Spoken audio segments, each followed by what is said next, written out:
আসতে পারিনি।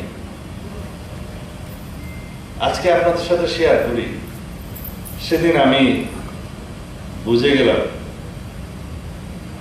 এরা রাষ্ট্র বিনির্মাণের ভূমিকা তেমন বেশি রাখতে পারবে না।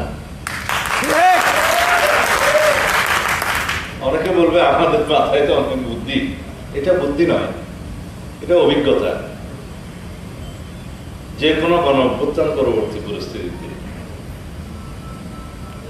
যদি সরকারের দায়িত্ব নেওয়ার জন্য সেই সরকার অভ্যুত্থানকারীরা অংশগ্রহণ করে, পৃথিবীর সব দেশেই সেই অবস্থাটা এরকম। অ্যান্টি ইনকামবেন্সি পৃথিবীর সব দেশে থাকে, আছে, বাংলাদেশে একটু বেশিই আছে। সরকার বিরোধী মনোভাবটা সবসময় জনগণের মধ্যে থাকে। যে কোনো ব্যর্থতার জন্য প্রথমেই সরকারের দিকে আঙ্গুল তুলে সরকার দায়ী। দায়ী কি দায়ী না সেটা পরে বিবেচ্য, কিন্তু সবাই বলবে সরকার দায়ী, যেহেতু দায়িত্বে সরকার।